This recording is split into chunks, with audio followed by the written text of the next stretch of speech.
അപ്പോൾ എൻ്റെ ചിന്ത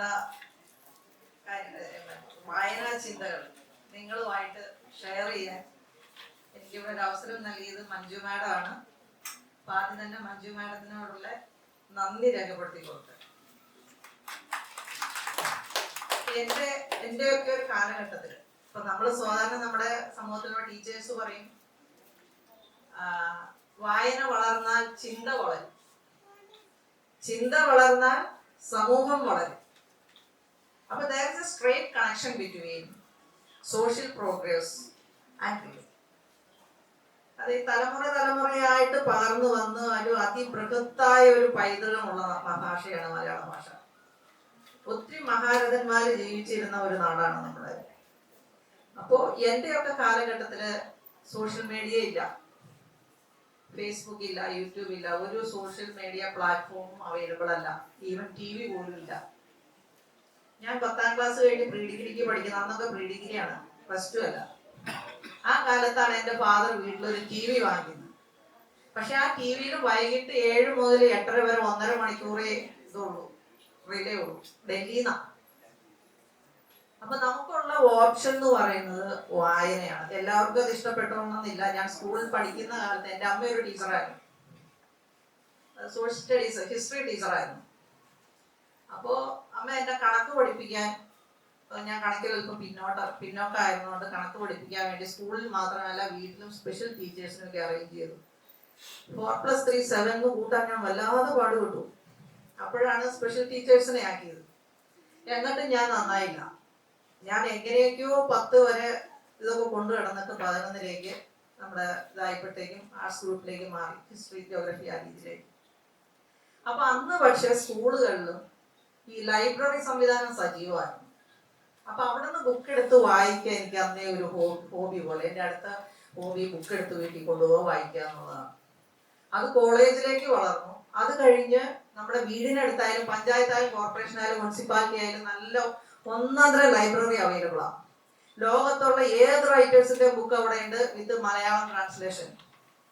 അപ്പൊ ഞാൻ ഈ സ്ഥിരം നോക്കിക്കൊണ്ടിരുന്നപ്പോ നിങ്ങളോട് കള്ളം പറയേണ്ട കാര്യമില്ല, ഷെർലോക്ക് ഹോംസ് ആണ് ആദ്യം എന്റെ കണ്ടിരുന്നത്.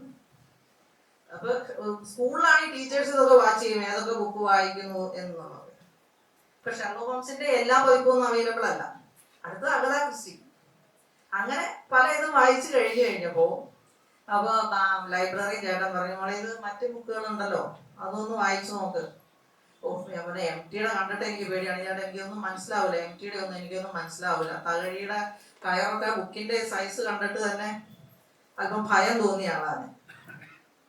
പക്ഷെ എന്നാലും ഞാൻ എന്താ ബുക്ക് എടുത്തു. MT ഓർമ്മയുണ്ട്, 4 കെട്ടാണ് ഞാൻ ആദ്യം വായിക്കുന്ന ബുക്ക്. ആ MT എല്ലാ ബുക്കുകളും അവൈലബിളാണ്. അപ്പൊ MT 4 കെട്ട് മുതൽ മഞ്ഞ് മുതൽ അസുരവിത്ത് മുതൽ MT 2ാം ഊഴം വന്ന, നിങ്ങൾ ഈ പറയും ഞാനൊരു 10-40 വർഷം മുമ്പത്തെ കാര്യമാണ് പറയുന്നത്. MT 2ാം ഊഴം ഞാൻ രാത്രി ഊണൊക്കെ കഴിഞ്ഞ് വായിക്കാനിരുന്ന ഒരു ബുക്കാണ്. വല്ലാതെ ഡിസ്റ്റർബ്ഡ് ആയിട്ടൊരു ഇതാണ്. ആരെയും 2ാം ഊഴം വായിച്ചവരുണ്ട് ഇവിടെ?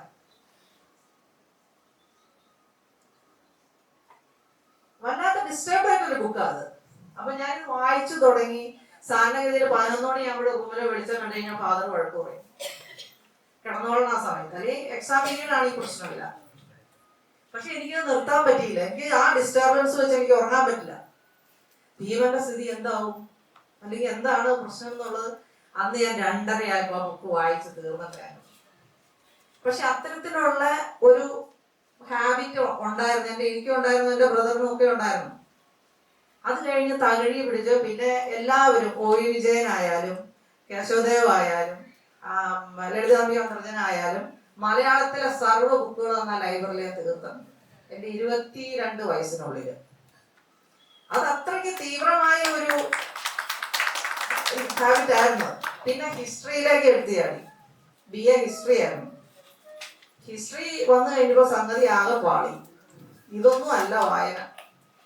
ഇപ്പൊ ഹിസ്റ്ററി പഠിച്ച് ഹിസ്റ്ററിക്ക് എനിക്ക് നല്ല മാർക്കൊക്കെ കിട്ടി, നമുക്ക് ഭയങ്കര ഒരു ഇതായി. ആ ഹിസ്റ്ററിയോട് ഒരു എന്താ പറയാ, നമുക്കൊരു വല്ലാത്തൊരു ഇതായി തോന്നി. MAക്ക് അത് തന്നെ ചേർന്നു, PGക്ക്.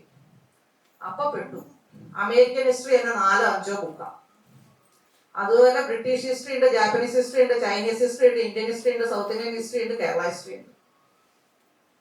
പക്ഷെ അപ്പൊ എന്നോട് പലരും ചോദിക്കാറുണ്ട്, നിങ്ങൾ എങ്ങനെയാണ് ഇത്രയും സബ്ജക്റ്റുകൾ ഒരുമിച്ച് ഇങ്ങനെ? അപ്പൊ നമുക്കതൊന്നും ആരെയും പറഞ്ഞ് ബോധ്യപ്പെടുത്താൻ പറ്റില്ല ഒരു സബ്ജക്റ്റിന്റെ കാര്യത്തിൽ. അത് എനിക്കുള്ള ഇൻട്രസ്റ്റ് ആയിരിക്കില്ല മറ്റൊരാൾക്ക് ഹിസ്റ്ററിയിലുള്ളത്. അവർക്കൊക്കെ ഹിസ്റ്ററി ഒരു ഭയങ്കര പ്രശ്നമാണ്. അന്നൊക്കെ പി ജിക്കൊക്കെ 10 പേരൊക്കെയാണ് ഒരു ക്ലാസ്സിലുള്ളത്. ഞാൻ പഠിച്ച ക്ലാസ്സിലുണ്ടായിരുന്ന ഞങ്ങൾ 10 പേരാണ്. അപ്പോ ആ രീതിയിലാണ് ഗുണം. അപ്പൊ ഞാൻ ചോദിക്കുന്നവരെ തമാശയായിട്ട് പറയും, ഞങ്ങൾക്ക് ക്വസ്റ്റ്യൻ വരുമ്പോൾ ഒരു സ്ക്രീനിലെ പോലെ ഇതെല്ലാം തെളിയും. യുദ്ധമൊക്കെ ആണെങ്കിൽ cost of second world war ആണെങ്കിൽ, അല്ലെങ്കിൽ US പ്രസിഡന്റുമാർ, അതൊക്കെ ഇങ്ങനെ സ്ക്രീൻ പോലെ തെളിയും. ഞങ്ങൾ അങ്ങ് എഴുതി വെക്കുന്നു. അപ്പൊ അതൊരു ടേസ്റ്റ് ആണ്. എങ്ങനെ ഹിസ്റ്ററി പഠിക്കണം, ഹിസ്റ്ററിയും ലിറ്ററേച്ചറും തമ്മിൽ എങ്ങനെ അറ്റാച്ച്ഡ് ആണ്, അതിന് താല്പര്യമുള്ളവർക്ക് ഇത് പറഞ്ഞാൽ മനസ്സിലാവുള്ളൂ, അല്ലാതെ പറയില്ല. ഇത് കഴിഞ്ഞ് കല്യാണം കഴിഞ്ഞു, 2 കുഞ്ഞുങ്ങളായി, ഇരിക്കണ മഹാനാണെങ്കിൽ അമ്മയെ വിട്ടിട്ട് ഒരു ഏർപ്പാട് ഇങ്ങനെ അള്ളിപ്പിടിച്ച് വെച്ചോണ്ടിരിക്കുകയാണ്. ഒന്ന് പാടുപെട്ടാണ് അച്ഛന്റെ കൈ കൊടുത്തിട്ടൊന്ന് ബാത്റൂമിൽ പോകണം. അത് കഴിഞ്ഞ് അങ്ങനെ ഒന്ന് തലയുയർത്തിയപ്പോഴത്തേക്കും അടുത്തയാള്. അപ്പൊ അങ്ങനെ വന്ന് കുഞ്ഞുങ്ങൾ ചെറിയ കുഞ്ഞുങ്ങളായിരിക്കും. അപ്പൊ എനിക്ക് അവിടെ ഇട്ടേച്ച് പോകാനുള്ള ഒരു മനസ്സിലായതുകൊണ്ട് എല്ലാം ബ്രേക്കായി. പിന്നെ ഒന്നിനും പോയില്ല. അത് കഴിഞ്ഞ് ഇവര് സ്കൂളിൽ പോയി. കൊച്ചു കുഞ്ഞുങ്ങളാണ് LKG UKG പോയി തുടങ്ങിയപ്പോ ആ ഒരു ഫീല് വന്നു തുടങ്ങി. ഞാൻ ഒറ്റയ്ക്ക് വീട്ടിൽ ഇരുന്ന്, വേറെ ഒന്നുമില്ല, വൈകിട്ട് വന്നാൽ ഇവരൊക്കെ അവരെല്ലാം തന്നെ ചെയ്യാൻ പഠിച്ചു കാര്യങ്ങൾ. അപ്പൊ എന്റെ ബ്രദർ എറണാകുളം ബാറില്, അല്ല പെരുമ്പാവൂർ ബാർ എന്ന് പറഞ്ഞാൽ ഞങ്ങളുടെ അസോസിയേഷൻ ആട്ടോ, വേറെ ഒന്നും വിചാരിക്കരുത്. ഞങ്ങൾ അങ്ങനെയാണ്. ഒരു വക്കീലിനെ കണ്ടു കഴിഞ്ഞപ്പോ ഞാൻ വേറൊരു വക്കീലിനെ ഇവിടെ കാണിക്കാൻ, സാർ ഏത് ബാറാന്ന് ചോദിക്കുക. അപ്പൊ അങ്ങനെ എനിക്ക് പല അബദ്ധങ്ങളും പറ്റിയിട്ടുണ്ട് വേറൊരാളുടെ മുമ്പിൽ വെച്ച് ചോദിക്കുമ്പോ. അപ്പൊ ഇന്ന ബാറാണ്, ആ സ്ഥലത്തെ അസോസിയേഷൻ. ഇപ്പൊ സാർ ഏത് ബാറാന്ന് ചോദിച്ചാൽ ആലുവ എന്ന് പറയാൻ, സാറ് ആലുവ ബാർ അസോസിയേഷനാണ്. ഞങ്ങളുടെ അസോസിയേഷൻ പറയുന്ന പേരാണ് ബാർ എന്നുള്ളത്. അപ്പൊ പെരുമ്പാവൂർ ബാറിൽ ഒരു സീനിയർ അഡ്വക്കേറ്റ് ആണ് പുള്ളിയാണ് പറഞ്ഞത്, നീ LLB ഒന്ന് ട്രൈ ചെയ്തൂടെ എന്ന് ചോദിച്ചു. അപ്പൊ ഞാൻ LLBയിൽ കണക്കില്ല, എൻട്രൻസിലായാലും കണക്കില്ല. അപ്പൊ 1-2 ഒക്കെ ഉണ്ടെങ്കിൽ സാറില്ല, അത് കുഴപ്പമില്ല. അപ്പൊ അത് കഴിഞ്ഞ് നിങ്ങൾ പറഞ്ഞ ഒരു 10 years 15 yearsഇടയ്ക്ക് ഗ്യാപ്പ് വന്നിട്ടുണ്ട്. അപ്പൊ അന്ന് ഡൽഹി യൂണിവേഴ്സിറ്റിയിലെ LLB എൻട്രൻസിന്റെ ഒരു ബുക്കായിരുന്നു. അത് ഞാൻ വാങ്ങിച്ച് പഠിക്കാൻ തുടങ്ങി. ഒരു ഒരാഴ്ച കഴിഞ്ഞ്, 2 ആഴ്ച കഴിഞ്ഞ്, 3 ആഴ്ച കഴിഞ്ഞ്, 1 മാസം കഴിഞ്ഞ് ഈ സംഭവങ്ങളൊന്നും എന്റെ തലയിൽ നിൽക്കണില്ല. വായിച്ചെല്ലാം എനിക്ക് മനസ്സിലായി, പഠിച്ചു എന്ന് മനസ്സിലായി. മറ്റു ബുക്കുകളൊക്കെ റിസേർച്ച് കഴിഞ്ഞു. ഒരു 2 മണിക്കൂർ കംപ്ലീറ്റ് പ്ലാൻ. അപ്പൊ ഞാനിത് ഒരാളോട് ചോദിച്ചപ്പോ അവരാണ് പറഞ്ഞത് അതാ ഗ്യാപ്പിന്റെ ആണ്. അത് വീണ്ടും വീണ്ടും ട്രൈ ചെയ്ത് തിരിച്ച് അടിച്ച് കയറ്റുക. അപ്പൊ എനിക്കൊരു ഇതുണ്ടായിരുന്നു, ഞാൻ പഠിക്കുന്നെങ്കിൽ ഞാനത് ലോ കോളേജിൽ പഠിക്കൂ, എനിക്ക് ഡിസ്റ്റൻസ് ഇത് വേണ്ട. വേറെ ഒരു പുറത്തു പോയി അങ്ങനെ പഠിക്കാൻ പറ്റില്ല. കാരണം എനിക്കിപ്പോ എന്റെ ഫാമിലി ഇവിടെയാണ്, ഏജ്ഡ് ആയിട്ടുള്ള ഇൻലോസ് ഉണ്ട്, അവരെ നോക്കിട്ട് എനിക്ക് ദൂരെ പോയി പഠിക്കാൻ പറ്റില്ല. അപ്പൊ ഏകദേശം എനിക്ക് 40 വയസ്സായി, 40 years ആയി. അപ്പോ അത് വെച്ചിട്ട് എൻട്രൻസ് എഴുതി. ഇതൊന്നും അത്ര കോൺഫിഡൻസ് പോരാ. ഞാൻ ഹസ്ബൻഡിനോട് ഒന്നും കിട്ടുമെന്നും തോന്നുന്നില്ല, പ്രശ്നമാണ്. അപ്പൊ ഇവിടെ ഒരു സാരമില്ല, നോക്കാം, എന്തായാലും പറ്റുന്ന പോലെ ചെയ്യും എന്നും പറഞ്ഞു. റിസൾട്ട് വന്നപ്പോ 100 ചില്ലാൻ റാങ്ക് കിട്ടി. 100 ചില്ലാൻ റാങ്ക് കിട്ടിയെങ്കിൽ ഗവൺമെന്റ് ലോ കോളേജിൽ അഡ്മിഷൻ കിട്ടും. ഗവൺമെന്റ് 4 കോളേജാണ് ഉള്ളത്, എറണാകുളം, തൃശ്ശൂര്, കോഴിക്കോട്, തിരുവനന്തപുരം. അപ്പൊ എനിക്ക് എറണാകുളത്ത് തന്നെ കിട്ടണം, അതൊരു ടാസ്കായിരുന്നു. അപ്പൊ അങ്ങനെ എറണാകുളം ലോ കോളേജിൽ ചേർന്ന് 3 വർഷം ഈ 40 years ഒരു കോളേജ് ലൈഫ് എൻജോയ് ചെയ്തു. അവിടുത്തെ ഒരു ഇൻസിഡന്റോടെ പറയാലോ, നിങ്ങൾ ആരും അവിടെ പഠിച്ചിട്ടില്ലെങ്കിൽ. ഒരു ചേർന്നതിന്റെ പിറ്റേ ദിവസം രാവിലെ നിൽക്കുമ്പോൾ ഞങ്ങൾ ഡിഗ്രി കഴിഞ്ഞ സ്റ്റുഡൻസും ഉണ്ട്, +2 കഴിഞ്ഞ ബിരുദന്മാരും ഉണ്ട്. അപ്പൊ ഞങ്ങള് ക്ലാസ്സിൽ നിന്ന് ജസ്റ്റ് പുറത്തിറങ്ങി ഇവന്മാർ ഇങ്ങോട്ട് വരിക, ഇവിടെ നിന്ന് അങ്ങനെ ശരിയാവണ, വേഗം വാ. അപ്പൊ ഞാൻ ചോദിച്ചു, എങ്ങോട്ട്? പ്രിൻസിപ്പളിന്റെ കരാവ് വേണ്ടേ? പ്രിൻസിപ്പളിന്റെ കരാവ് പോയി, അതൊരു ഗവൺമെന്റ് കോളേജ്. അപ്പൊ ഞാൻ ചോദിച്ചു, എന്താ കാര്യം? അത് അവരറിയില്ല, നമ്മുടെ ഏതോ ഒരു പയ്യന്റെ പേര് പറഞ്ഞിട്ട് അവനെ പിടിച്ച് എന്തോ സമരം ചെയ്തെന്ന് എന്തൊക്കെ പറഞ്ഞ പ്രശ്നമാണ്, അവരെന്ന് പുറത്തിറങ്ങാൻ അനുവദിക്കരുത്. ഞാൻ നോക്കിയപ്പോ ബാക്കി എല്ലാവരും ഒക്കെ അങ്ങ് പോകുന്നു, ഞാനും കൂടെ പോയി. പിറ്റേ ദിവസം പ്രിൻസിപ്പളിന്റെ കരാവ് പോയി. അവരവിടെ തടഞ്ഞു വെച്ചു അവരുടെ മുറിയിൽ 1-2 മണിക്കൂർ. അപ്പൊ അവിടെ എന്നേക്കാൾ പ്രായമുള്ളവരുണ്ടായിരുന്നു എന്റെ ക്ലാസ്സിൽ. പക്ഷെ എന്താണെന്ന് വെച്ച് കഴിഞ്ഞാൽ അവിടെ ആ പിള്ളേരുടെ കൂടെ കൂടാമെങ്കിൽ ഓക്കെ, അല്ല ഞാൻ വലിയ മെച്ചോർഡാണ് ഇതാണെങ്കിലും ഇപ്പോൾ എന്നും പറഞ്ഞ് മാറിയെന്നാ പോയി. അങ്ങനെ 3 വർഷം തരക്കേടില്ലായിരുന്നു, അടിച്ചു പൊളിച്ച്. പക്ഷെ ഒരു പ്രാക്ടീസിങ് ലോയറെയാണ് ഉദ്ദേശിക്കുന്നതെങ്കിൽ, മറ്റു ശാഖകളിലേക്ക് പോവല്ല, ഒരു പ്രാക്ടീസിങ് ലോയറാണ് ഉദ്ദേശിക്കുന്നതെങ്കിൽ that is a best platform. അവിടെ എല്ലാ സൗകര്യങ്ങളും ഉണ്ട്. നമ്മുടെ ഗവൺമെന്റ് ലോ കോളേജുകളിൽ എല്ലാ സൗകര്യങ്ങളും ഉണ്ട്. പിന്നെ ഒരു അല്പസ്വല്പം ഗട്ട്സും ധൈര്യവും ഒക്കെ കിട്ടാനുള്ള ഒരു കോച്ചിങ് ഒക്കെ അവിടെ ഉണ്ട്. ടീച്ചേഴ്സിൻ്റെ കയ്യിലായാലും കിട്ടും, എല്ലാ രീതിയിലും. അത് യൂട്ടിലൈസ് ചെയ്യാൻ പറ്റുന്നവർക്ക് that is a best experience. അത് കഴിഞ്ഞു പുറത്തിറങ്ങി എൻറോൾ ചെയ്തതിന് ശേഷം ഒരു പി സഞ്ജീവ് സാറാണ് എൻ്റെ ബോസ്. അത് പുള്ളി ഹൈക്കോടതി സീനിയർ ഒരു ലോയറാണ്. ഒന്നും അറിയില്ല, 4 കെട്ടെടുത്ത് പറയും ഹൈക്കോടതിയിലെ 4 കോർട്ടിൽ 4 കേസ്.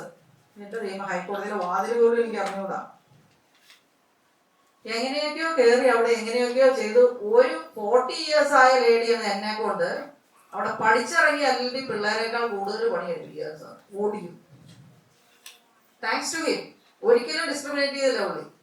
40 years ആയവര് 22 വയസ്സായാലും സ്പീഡിലോണം. അതുകൊണ്ട് ഞാൻ പറയാം, അത് കഴിഞ്ഞ് സാറിൻ്റെ അടുത്ത് നിന്ന് ഇറങ്ങി ആ ഒരു എക്സ്പീരിയൻസ് സാറിൽ എവിടെയും കയറിയതെന്ന് ഒരു ഒരു ചിലരുണ്ട് ചുണ്ടിക്കാരായ ജഡ്ജസ് ഉണ്ട്. നമുക്കൊരു പേടിയില്ല, നമ്മള് കാര്യം പറഞ്ഞു. ട്രയൽ എടുക്കേണ്ടത് ട്രയൽ എടുക്കും, കൊടുക്കേണ്ടടുത്ത് കൊടുക്കും. ഇതൊക്കെ നമ്മൾ ശീലിക്കുക, ആ ഒരു പ്രാക്ടീസിങ് മുകളിൽ ശീലിക്കും. പിന്നത്തെ വായനയുടെ ഈ രീതികളെല്ലാം മാറി. നിയമപുസ്തകമായിരുന്നു വായന. ഈ വായന എന്നെ കുറേശ്ശെ വിട്ട് പോകാൻ തുടങ്ങി. അതിപ്പോ തിരിച്ചെടുക്കാനുള്ള ഒരു ശ്രമത്തിലാണ്. പിന്നെ ഇവിടെ വായിക്കുന്നവർക്കുണ്ടെങ്കിൽ ഞാനൊരു അഡ്വൈസ് കൊടുക്കാന്ന് പറഞ്ഞെങ്കിൽ മലയാളം മാത്രമല്ല ബംഗാളി ലിറ്ററേച്ചർ വായിക്കും. ഞാൻ വായിച്ചിട്ടുണ്ട്. ശരത്ചന്ദ്ര ചതോപാധ്യായ, അന്നപൂർണാദേവി, ഇവിടെയൊക്കെ ബെസ്റ്റ് ക്ലാസിക്സ് ആണ്. നിങ്ങൾ ഒരിക്കലും ആ ബുക്ക് വായിച്ചാൽ പിന്നെ നിങ്ങൾ ഒരിക്കലും മറക്കില്ല. അവരുടെയൊക്കെ പറഞ്ഞ റുഡാലി, അങ്ങനെ കുറച്ചൊരു കോംപ്ലിക്കേറ്റഡ് പേരുകളാണ്. വലിയ ആൾക്കാർ രവീന്ദ്രനാഥ് ടാഗോറിന്റെ അടുത്തേക്കും അങ്ങനെയൊന്നും പോകണ്ട. നല്ല റൈറ്റേഴ്സ്, നല്ല സ്റ്റോറി. അപ്പൊ അത് ബംഗാളി ലിറ്ററേച്ചറും കൂടെ വായിച്ചു നോക്കി തുടങ്ങി നിങ്ങളത് നിർത്തില്ല. നമ്മുടെ മലയാളം ലിറ്ററേച്ചർ പോലെ തന്നെ വലിയൊരു പൈതൃകമുള്ള ലിറ്ററേച്ചറാണ്. ഓക്കെ, ഞാൻ ഒരുപാട് സമയം എടുക്കുന്നില്ല. അപ്പോൾ ഓൾ ദ ബെസ്റ്റ് സൃഷ്ടി. എല്ലാം നന്നായി നടക്കട്ടെ. എല്ലാ ഭാവങ്ങളും നേരുന്നു. Thank you.